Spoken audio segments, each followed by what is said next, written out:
Despite what their moms told them, they just aren't talented enough for radio.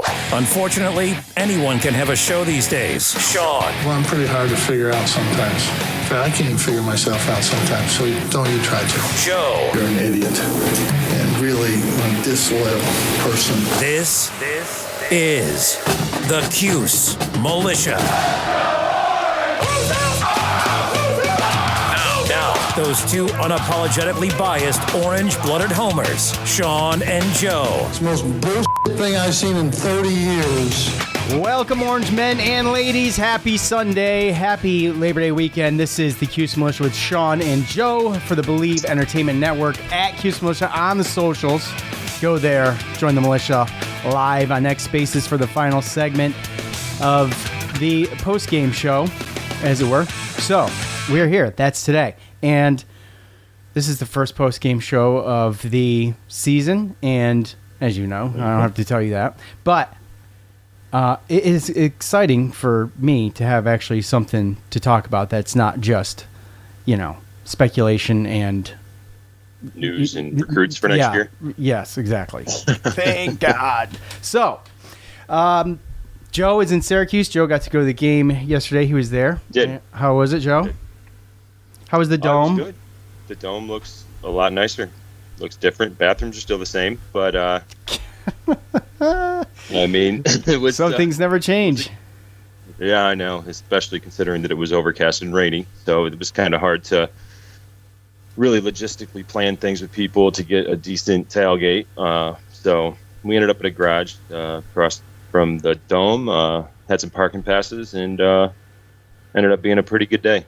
Dome was loud. It was nice, decent crowd. I think 37,225. So yeah, just over 37. I was hoping for more.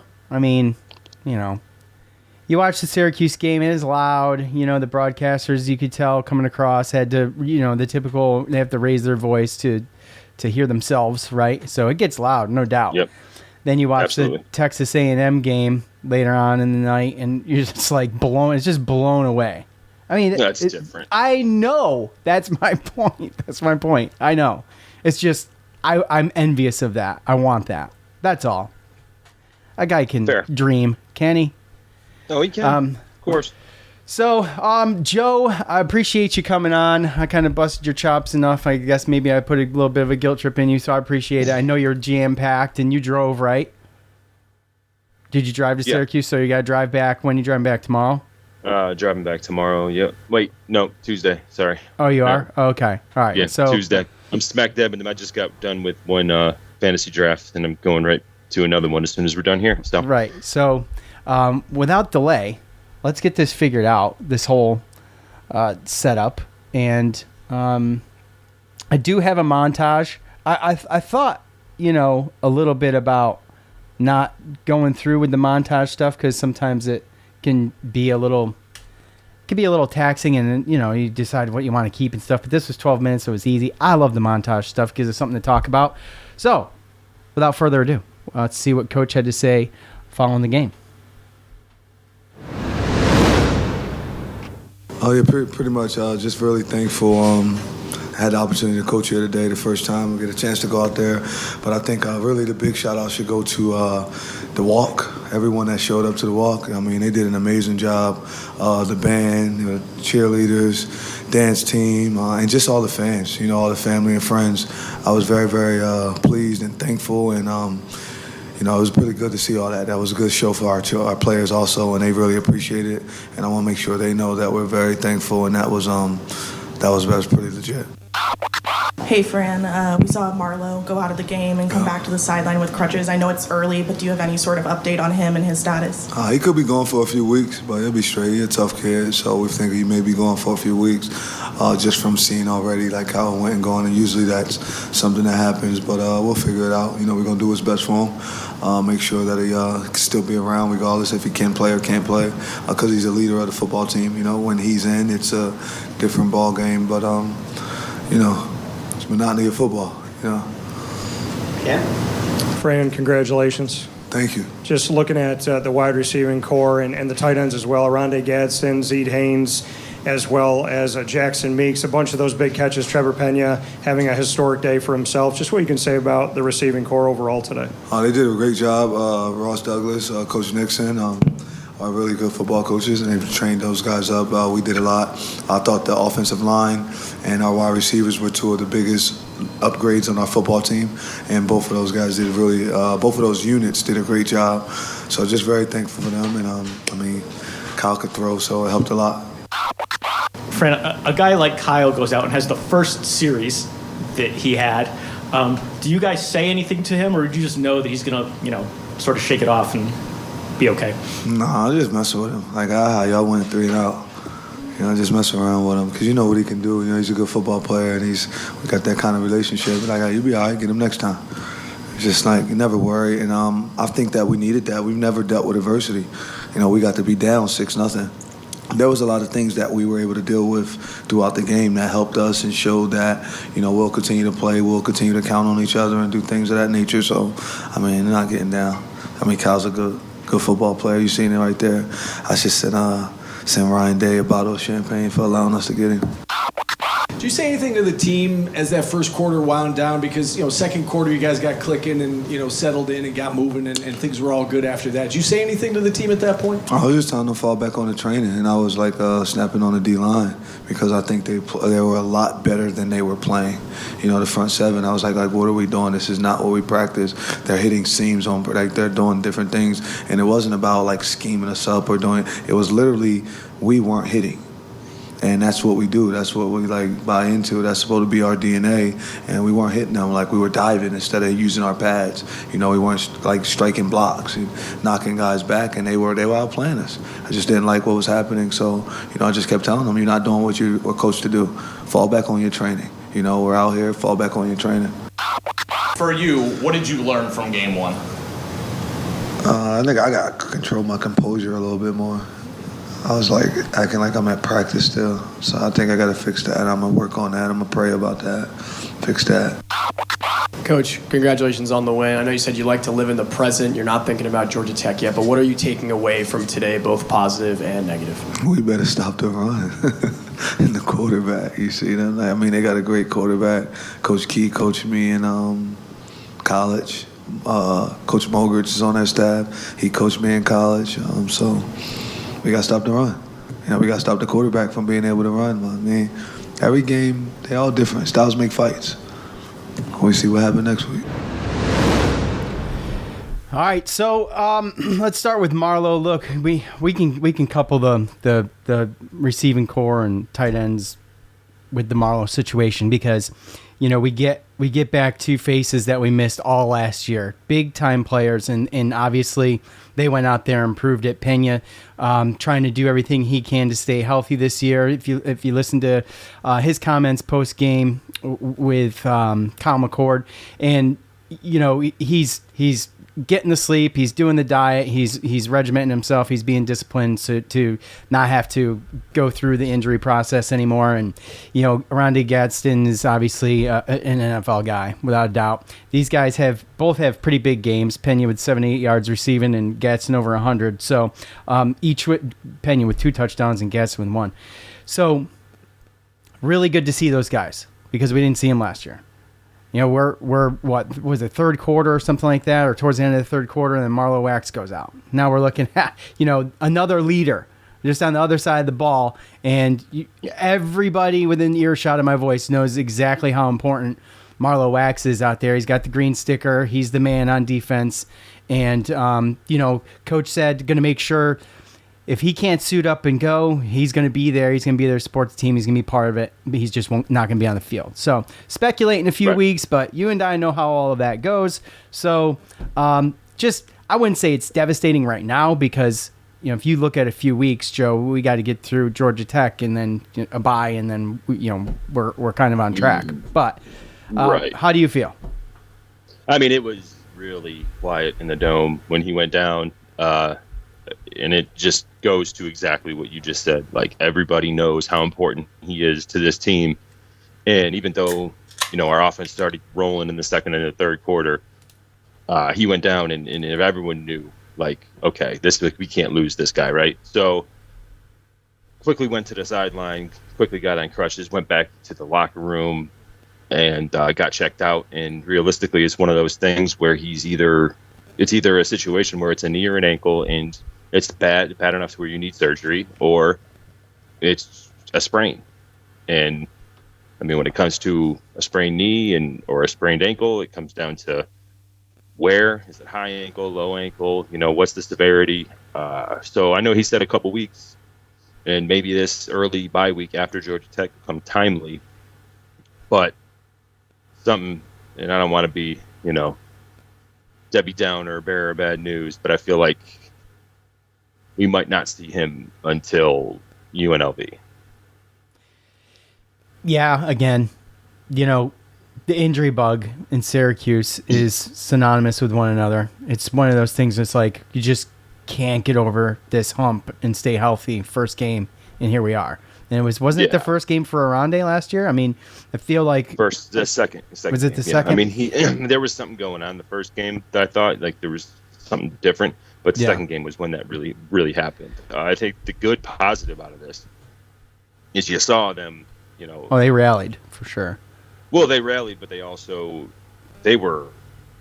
a good rotation going, and they were using a lot of guys. And unlike a position like quarterback, I think that the linebackers are a little bit deeper. So I think going from a Kyle McCourt to our second string is a way bigger gap than going from Marlowe X to an Anwar Sparrow or a James Hurd, if that makes sense.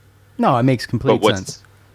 But what's obviously disheartening is the fact that Ohio was running the ball pretty successfully against us with Marlowe X out there. So with him not there, and then going against Georgia Tech next week, that's a little scary. I mean, just a couple in Zeed Haynes and Jackson Meeks into the receiving, and also with what Kyle did. I mean, a really shaky first series, almost threw 2 picks, did not look great. You mentioned last week, I guess it was last week, the simulation that you watched, right? And I was behind on the game, and my son texted me something in regards to, oh no, or oh boy, or something like that. And I just was like, what? And when I saw it, I'm like, oh my gosh. And at first look, he intercepted the ball. But that's what it looked like. Yeah. But that's the first thing that I went to. My mind, he was obviously trying to force it in there, and that was the first thing that I went to. I was like, just like the damn simulation, gonna throw a pick in the first drive. Go ahead. I was just saying, it kind of goes back to what I was talking about as far as the pregame podcast, right? Like what we came out and did is exactly what I did not want to happen. And as you saw, they took advantage of it. They 13 and a half minutes of time of possession in the first quarter. Yeah, we got we got 1 minute and 9 seconds, I believe, in the first quarter. Syracuse did with the ball. And that's exactly what they wanted to do. Exactly what we were talking about that's exactly what they wanted to do. You obviously saw that Parker Navarro, when they actually had to come back and try to throw the ball, he had some nice completions, but overall they're not a passing team. We can obviously see that, right? Yeah. They're a running team, and he's a running quarterback. There's probably some times where he should have kept it. I think that there were some iffy penalties that kept some drives alive, alive for them. Yeah. But I would agree. Like the punt that was not running into the kicker. I don't think it was. I think that was an egregious call, but whatever. Right, and that's what I was going to talk to you about, because again, when you're in the damn dome, you don't get to see those, right? But I didn't get to see. What I saw was our guy blocked their guy into their punter. That's what I saw. It's about what it looked like. I mean, did you, more so than that, his guy hit him harder than our guy anyway. I mean, I couldn't tell if our guy even touched him. So that was my. I couldn't either. If anything, he definitely grazed him. But I mean, you're being pushed, and he's falling to the ground too. So, right. And then there was the targeting. The targeting name that was missed. Yeah. Well, again, it really wasn't missed because they didn't even call it on the field. Nobody in the stands. They didn't even. I was like, did he fumble? Like, I don't even know what happened. It was on the opposite side of the sidelines. There was no flag thrown. And then all of a sudden they set the plays under review, and then they showed the replay, and everyone in the crowd was going crazy because it was an obvious target. Everyone's like, bye. You know what I mean? Well, the broadcasters thought the same thing if you're watching on TV. And then they came back and they said that it wasn't a targeting. It's like, then why even challenge it? Like, there was nothing thrown. I don't even understand that. So I don't understand. Just add targeting to one of the calls I don't understand anymore. Because the crown of the helmet hit another helmet, and he lowered, and that was the first point of contact. So, and he was going out of bounds. And he was going out of bounds. So, and he was going down too. Yeah, he was tackled. There's no way he was breaking that tackle. Right, exactly. right. So, just add that to the list of calls I don't understand anymore. If that's how it's going to be. Right, but like you said, to go on what your point was, like, I wanted to start off running the ball and obviously dominating the line on offense and defense. And it was the exact opposite. Like, it looked like our defensive line was getting handled, and it looked like we were just going out there trying to throw the rock. I'm like, all right, let's get a run game established. Incomplete, almost interception, incomplete, 3 and out. And I'm like, what is this, right? And obviously it took a little while. I think, McCord was probably a little nervous. He was eyeing his receivers, trying to force it to Zeke Haynes early. Yeah.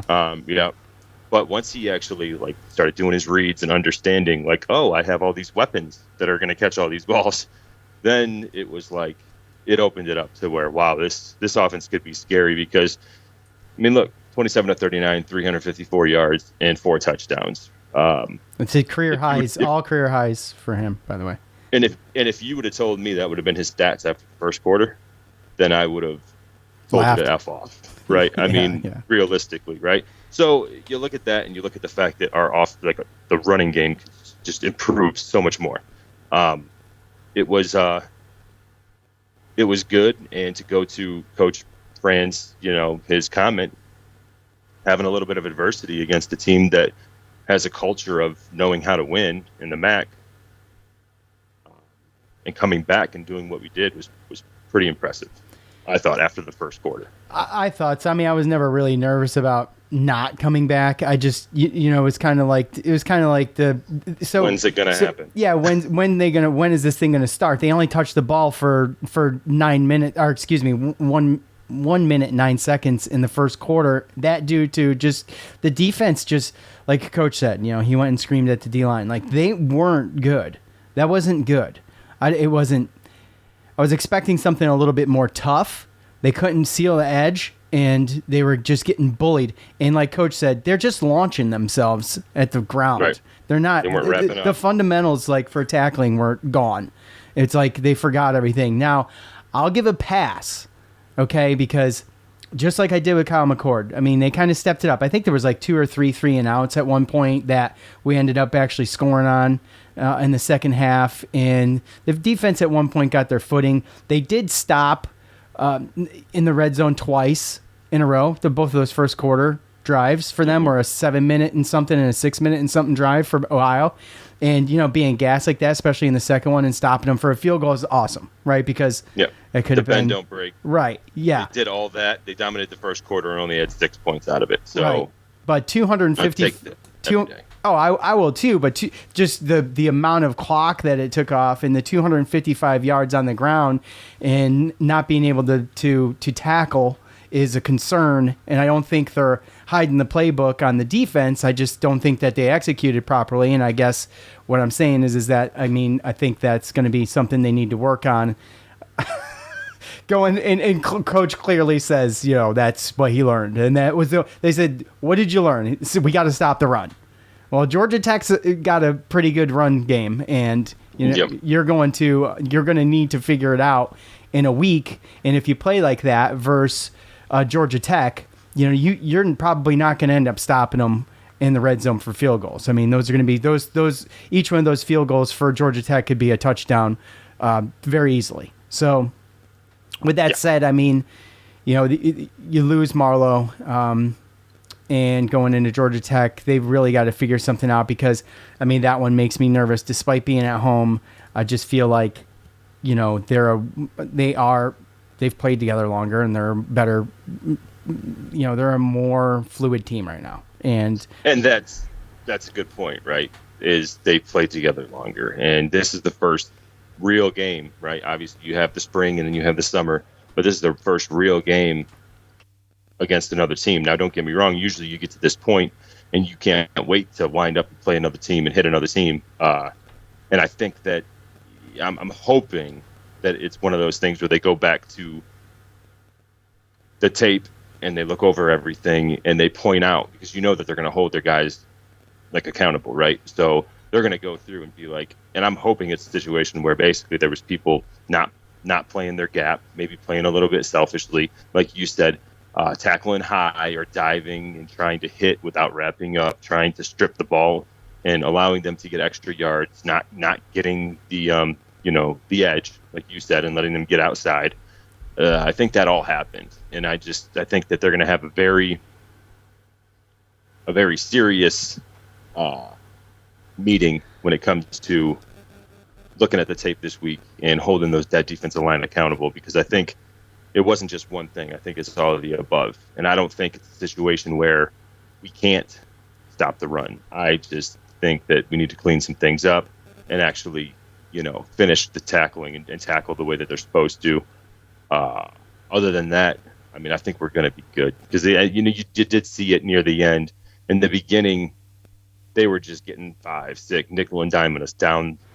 I mean, it was like we couldn't stop it. Then we got to a point to where we could stop it, but they were still breaking the longer runs, right? Because we couldn't hold the edge or things like that. So those are the little things you got to clean up. I think we cleaned it up a little bit in halftime, but I think Fran and Coach Elijah and Nick Robinson are going to have some serious conversations with the defensive line this week. Well, you trust them a little bit more. I mean, you have a little bit more faith, let's say, in the coaching to address these things. One thing I did notice, there were some dumb penalties, and they were kind of big, but unless I missed something, I did not see a pre-snap penalty at all for Syracuse. I didn't see anything. So I don't believe there was, which is a kind of a big deal, right? Because that's discipline, and obviously that's something that we've had a problem with in the past. Let me see. There was something I was going to go back to. Ohio played a very disciplined. They're a team with the way that they play and the way they're coached. You have to be disciplined to be able to. They'll be in the game if you're not.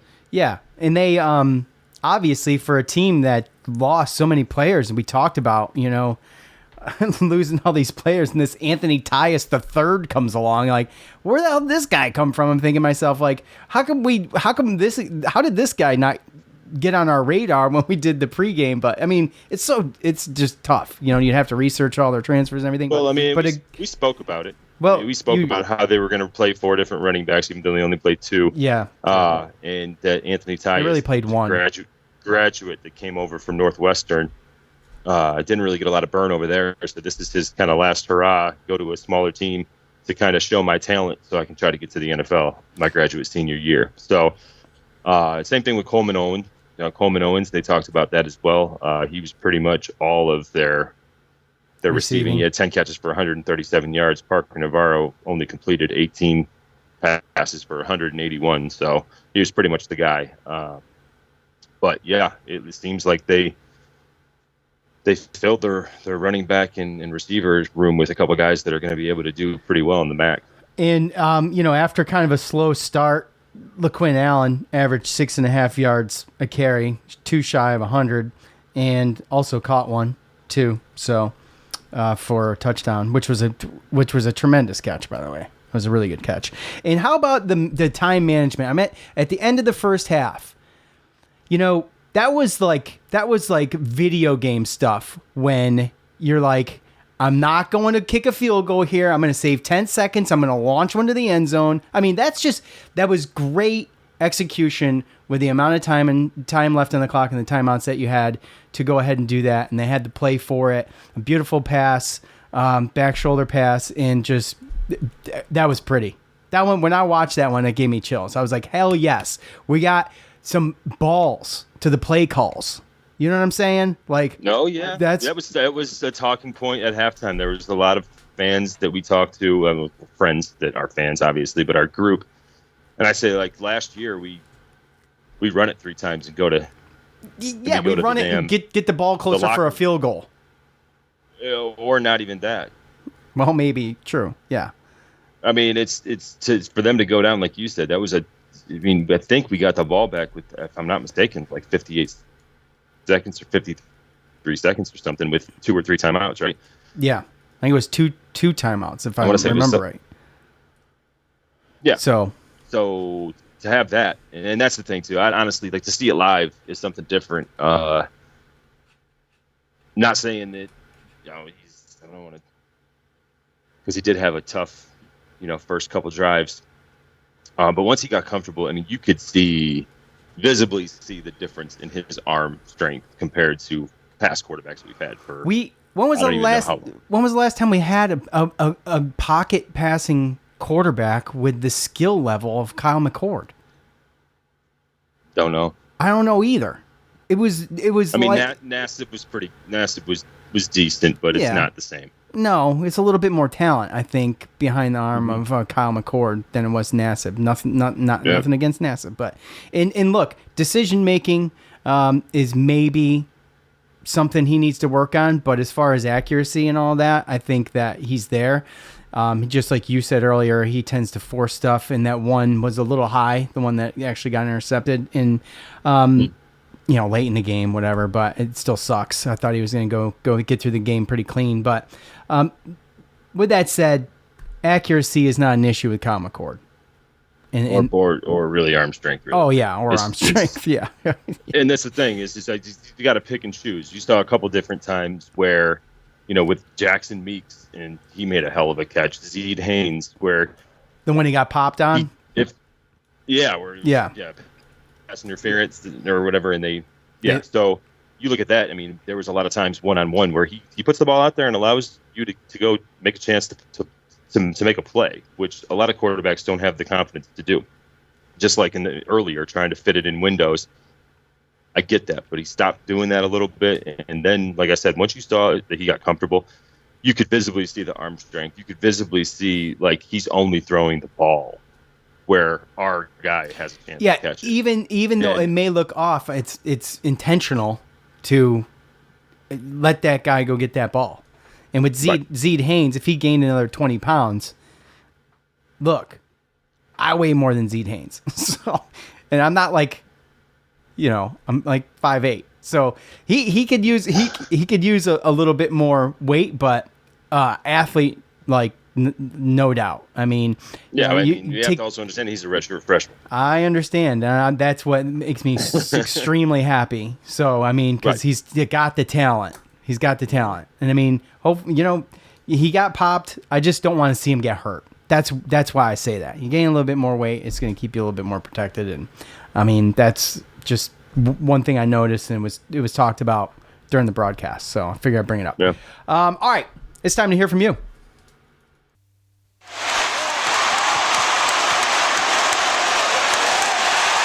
It's time to hear from you, the loudmouths from the Loud House. All right, it's that time. Once again, for your thoughts. Joe, can you handle Facebook or what? Because I don't think I can log into Facebook right now, but I can try. However, I've got Twitter pulled up, and I forgot all about the Facebook. So... Anyway, I don't even know what's there. So I have not looked at these. Joe's going to handle Facebook. Pretty good engagement, I think, for not ever tweeting and getting you guys right after the game. So I appreciate that. And always be original. Give us some meat. Okay. Oh boy. Let's just. I'm not going to go. I'm kind of skipping around here because I haven't seen these. So let's start with Baptized by Fire 7, our buddy Dominic. Kyle McCord, good. Syracuse defense with a poop emoji. I mean, look, it's work to do. I mean, to say the least. So I think they'll get it figured out. I'm not going to. I think it takes at least 4 to 5 games before you can tell. Well, maybe not. Maybe. Yeah, I'm going to say 4 to 5 games to really find out what you got, if everybody can stay healthy. You know what I mean? You got to get through the early season stuff. You're playing in Ohio. I think I know I underestimated Ohio, even though I did nail Syracuse's score. I underestimated what they could do on offense for sure. I just had a little bit more faith in the defense to not allow them to score so many points. I mean, I think I had them at 10 points and they scored 22. So I thought they were going to get handled a little bit better than that, especially since like 3 of the 5 offensive linemen weren't on the team last year. I don't think. So, you know what I mean? Just surprised me a little bit. I think it surprised everybody. What was the buzz in the dome about the defense? Like, especially during the first quarter, what was everybody like, how was that? It was really loud early. It was really electric, and they got loud early and often, especially on the third downs, and it just seemed like really didn't matter. I think that it really did help on the fact that they were driving towards the student section the first quarter. So those 2 times that they got field goals, like as they got closer to the end zone, it got a whole hell of a lot louder. So I think that was one thing that definitely helped us, bend and not break, and them just only get 6 points out of those 2 drives. Yeah. But it got to a point where we were like, come on, until the offense started moving, right? Yeah. I mean, a 3-and-out to start the season against an Ohio in the Dome isn't great, but again. Well, no, and not letting them, and only getting 1 possession in the first quarter and allowing them to go down and just get into field goal range or inside the red zone 2 times in a row too. It's not really a good look, especially when you're driving, towards the students. Everyone's excited. I mean, I don't know the last time we've got 37,000 for first game while the fair was going on. Oh yeah, and the fair and apple picking have killed us the past decade. That's been the excuse, right? Yeah. And there really wasn't an excuse this year, and people showed out. It wasn't obviously a sellout, but there was a lot of people there, and they were ready to go from the kickoff. At Oil Cuse, our buddy Captain Patrick, our defense needs to buck up, and with that said, Watson, the defensive tackle is good. He'll see him with more snaps. Or I think he meant we'll see him with more snaps. Giving up 250 yards on the ground is unacceptable. Where's the accountability? I hope Witherspoon is good to go next week. I think that coach is going to address the run game. It was a focus of the part of the press conference, and he's not taking it very lightly. So look for. As far as the defense, correct? As far as the defense, yes. I'm sorry. Yeah. Giving up 255 yards on the ground is a bit much, and if you don't fix that when you're going against some of the teams that we're playing this year, I think that it's not going to bode well. And my 8-4 pick for the season is not, that won't happen. I don't even know if we'll get 6-6 with a run defense like that. So. To piggyback on that, let's see. Let's go. At Saltine Warrior 4, no false starts, but this didn't feel satisfying at all. Looking at the rest of the schedule with less confidence based on how the defense looked. Also would like to see Villari involved in the offense. Were you a little bit surprised that we didn't really see Villari at all? I mean, we saw him, right? But it wasn't really engaged as I thought he might be. And, maybe that's, I don't know. I think there's so many weapons, right? That it's tough. I mean, he had 8 different receivers. I mean, 1 catch here, 1 catch there. Mari Hatcher and Darryl Gill, but I mean, it was 8 different receivers, and he did a decent job spreading the ball around amongst the top 3, Gadsden, Pena, and Haynes. So I think the more comfortable he gets and the more options he has, I think we'll get to see. That open up a little bit. Yeah, and when you have so much turnover like we do, you're not going to get it. You're not going to get it down in just a camp, right? It's going to be throughout the season. I think we're going to see this team get better as the season goes on. I don't see it as a situation. Obviously, in the past, we've started out good. We've had, obviously a lot of returners coming back and things like that. And then injuries end up kind of killing us. This year, I feel like we have the depth. It's just now we just got to put it together. We got to figure it out. We got to learn how to play with each other. And just the other day just wasn't a game for Valari or Hatcher. I think they'll get theirs as defenses see us and they see what Aronde Gadsden did and Trevor Pena did with his 3 scores. They're going to try to obviously focus on those guys. Zede Haynes, LaQuinn Allen's always going to be a focal point. Then that's when you're going to be able to get the other guys involved and get them more open. But everybody's not going to shine every game. Yeah, I mean, if they did, then there would be nothing to talk about. Or there'd be too much to talk about, one or the other. At G Mosier 23, a lot to clean up before next week, but saw a lot of good also. Prayers from at Marlo Wax. Give that one a little bit of bump. At SSN Syracuse, SSN. Did I say SSN? SSN and SNN? SSN. Just that hurt my head. Just fix the D-line and the run defense, and this team has potential. That's kind of, to just boil it down, like we have one thing to really work on.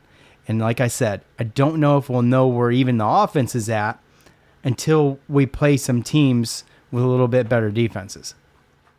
I just think that it's tough to gauge. It's like early season basketball, you can't gauge after the first game. No, that's exactly. And even the defense. I mean, that was fundamentals, Joe. That was, It was. Some of it was fundamentals, but that means it can be fixed. Doesn't mean it's lack of talent. Albeit Georgia Tech has the same kind of running game mentality, so it's going to be tough next week. But we have to understand that Ohio, that's what they do. They have a running quarterback. That's what they do. Obviously not a throwing team, so that's what they've been practicing. That's been their bread and butter. That's what they've been doing over and over again. So to just go out there and see it week 1, sometimes that surprises people. But yes, to your point, a lot of that was, self-induced because we obviously couldn't tackle, and they got way too many yards after the first hit, like after contact, way too many. Yeah, we got kicked off. That's going to be a lot of these comments, man. Yeah, we got kicked off the live stream, by the way, but I think we're back on. I don't know what the hell happened to it. So, anyway. Okay. Yeah, I put it back. We'll see what happens. Let's see. Okay. Let's scroll a little bit, shall we? At Scott and Cuse, Georgia Tech is going to kill us if we don't clean up the run. Stop trying to tackle with your shoulder pads and wrap up. That's what I noticed. I just noticed a lot of, like I said, they weren't wrapping people up, man. They're throwing their bodies at people low, and I mean that's not going to do it. That's not going to do it. I don't know. I don't even know. Not in Division I. No, I don't even know. But anyway. Joe, do you have anything good on? I mean, I have a ton of good stuff here. You guys showed out. So go ahead. Yeah, they absolutely did. And I've been going through a lot of the comments are kind of the same that you have already thrown at. So I'm trying to look at some different ones. Top fan, Michael DeLello. Pretty much pure meat is what he says. The O-line played great. The wide receiver room played great. The quarterback play was fantastic aside from the opening series. Running game was solid. Clock management was superb in securing an opportunity for that last second touchdown at the end of the first half. And then there's the defense.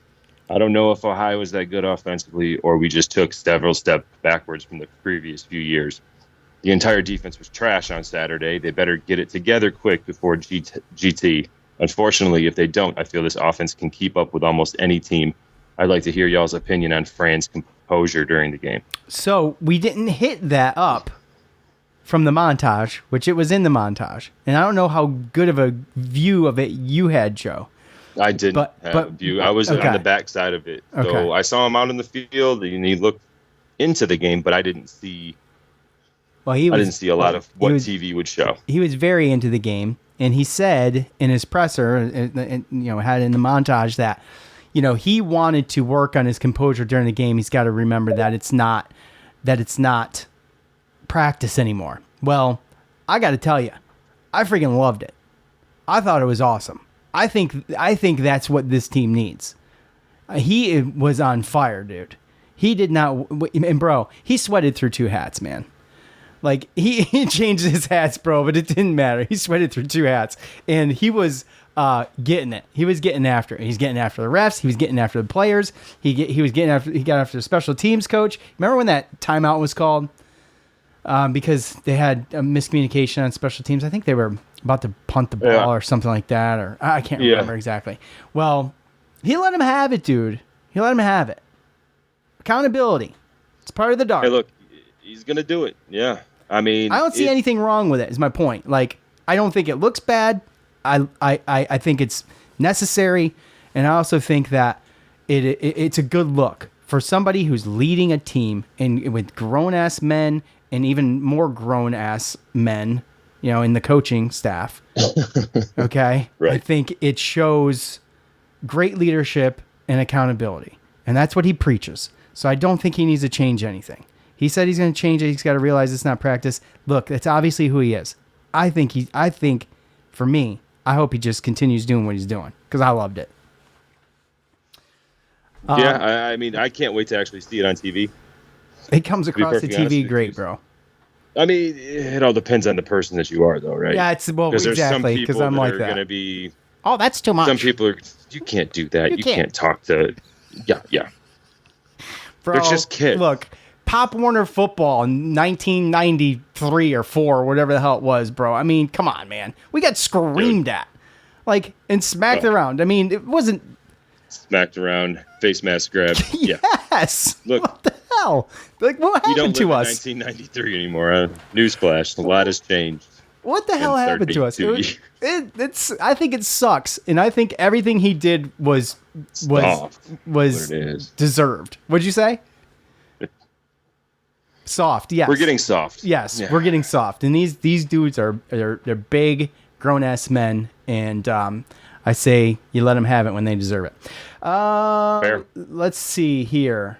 Where was I? I just saw one that I was going to at Debbie ×3. No offensive penalties in the first half, which we mentioned. It's a huge improvement from the Dino era. I mean, it was the first thing I noticed at the end of the game, and I noticed it before the end of the game, and I just wanted to see by the end of the game where we ended up. And like I said, unless I missed something, I didn't see any pre-snap penalties. So that is a huge improvement. And especially like you said, Joe, earlier, with playing against a team that's very disciplined themselves, it's even more impressive. But you're at home, so let's see how that goes when we're on the road. Right. Which we won't see till UNLV. Right. Which is, is that their stadium? They play in the Raiders. I mean, that's where they play. Do they? Oh, they can. Well, I know it's the Raiders stadium, but they do play there. Right. That's where they play. Yeah. Okay. So they don't have anything on campus. I've heard that they don't get huge.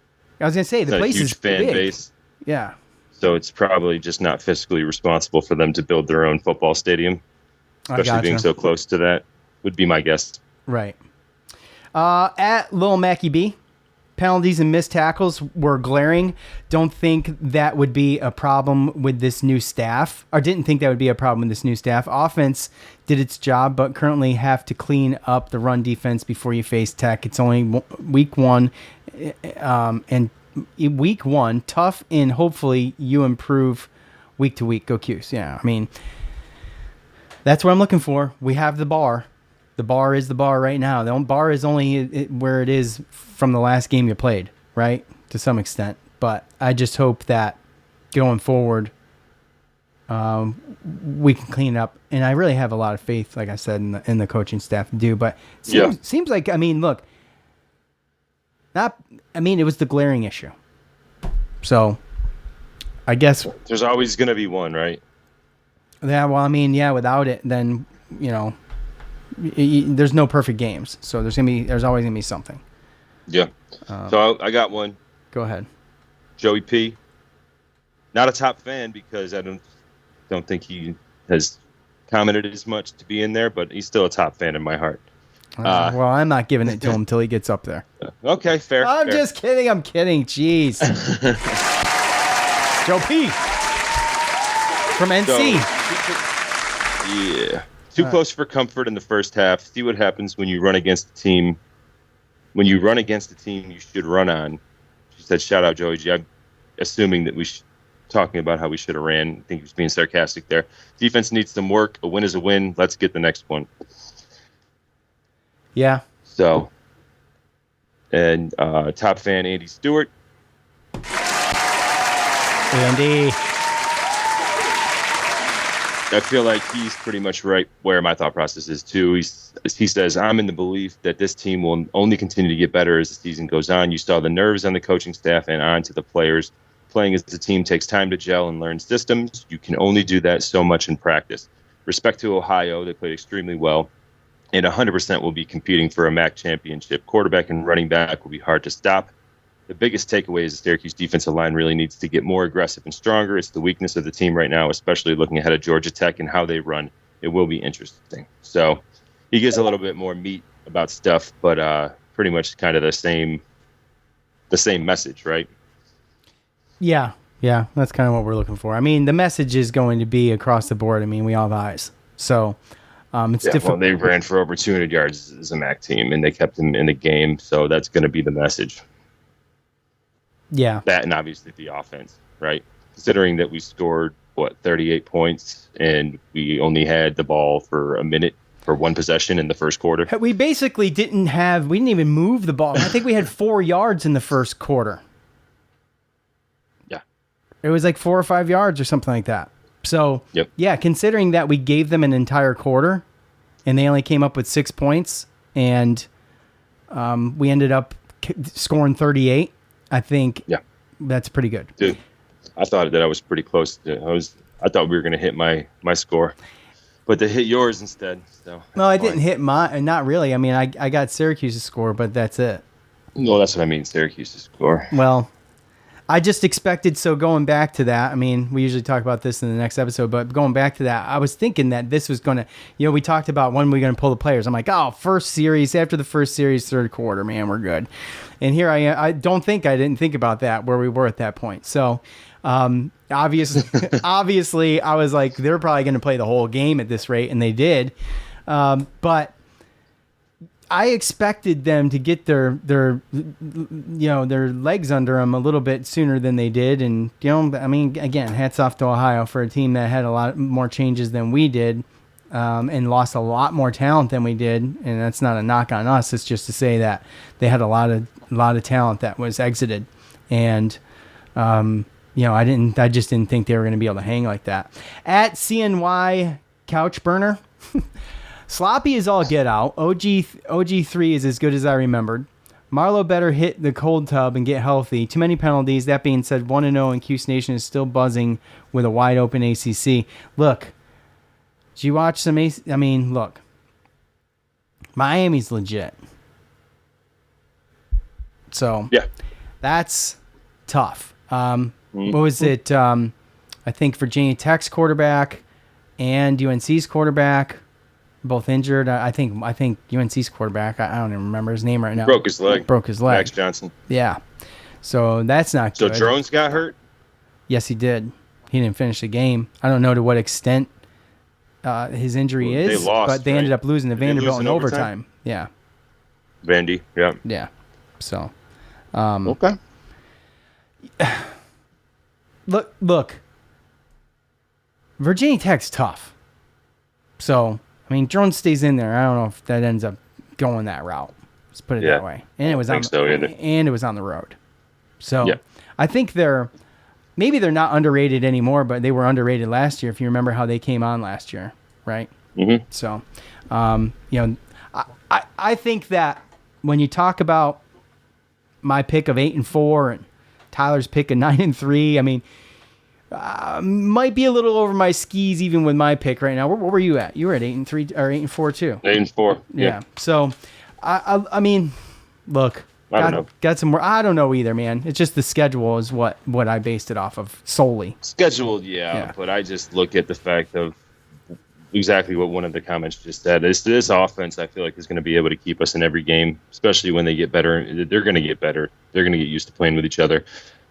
So it's more or less just this defense figuring all that stuff out. And David's in the green, or what is it called? The green? No, not the green room. The space. And he says Sean 38-10 over Joe's 45-13. David is our resident stat keeper on all things we say, so he holds us accountable. What do you say? Sean's 38-10 over Joe's 45-13. So. Well, I said 45-17. Did you? Hold on, I wrote it down. Hold on. No, you didn't. You said 45-13. I have that too. Really? You did. Yeah. How dare you question David's memory? The dude's like an elephant. I know. I should have. Yeah. Sorry, David. Cap in the spaces. The Russians kicked y'all off, or was it Kamala? It's Kamala. I don't know what happened. I've never had an issue like that with spaces, so it wasn't working right from the beginning, but it's working right now. So, anyway, blame the Russians. Okay, I think that's it. I mean, I got a couple more, but you guys get the gist, man. You guys get the gist. Joe is on a crunch. I'm just happy we're able to do this today. First post-game show of the season, and I think, the first Fran montage. Those are milestones. I love that stuff. So it's big time. And I every time I see this guy, and I know I already went on a Fran Brown tangent earlier. The more I see him, the more I love him. And I don't know what else to say. His answers to things are, it's like he's already had the questions delivered to him. You know what I'm saying? Like he's just boom, boom, boom. I mean, he's good, man. He's a natural. I love him. I'm super excited. That's because he doesn't mince words. Right. He doesn't think of ways to say things without saying them directly. He answers the questions the way he would answer any question, and that's good. I mean, I'm sick of the coach speak. It's me too. And a lot of people don't like the fact that his emotions and how he's always talking in a monotone, you know what I mean? But honestly, that's him. And it's just, to me, it just tells me that he's just not fake. Yeah. Because some guys go out there and it's like a show, right? Like, it's like they're almost like not the same. It's fake. So, it's an act. And I don't think... And I respect that because, I mean, we do the same thing, right? We come out on here. We do. And we don't... I mean, there's a lot of people that do podcasts or, obviously... radio and all that stuff. I guarantee you. A lot of those people create characters and they just got to get all, and then they're completely different off air. So I can give some respect to them. Well, yeah, I think we are who we are. You and I don't think we mince many words. Mm-mm. Okay. Well, it's been great. Appreciate all of you for hanging out in the spaces, and hopefully as the season goes on, we'll go ahead and we'll get the spaces pumped up a little bit, and it'll be, the problem is it's never a timed thing, so it's just when we get on. So if you're listening and you haven't been in the spaces, you want to get in the spaces on X, go ahead and sign up for notifications. When we go on, you get notified and you can hop in there, and obviously you can get on, you can talk, okay? You can give us your thoughts live, get on the show, and even if you want to argue with Joe, that's fine, okay? So we're good with all of that. So gonna say goodbye to the spaces. David is the last one in there. Appreciate you, buddy. So that's gonna do it for us.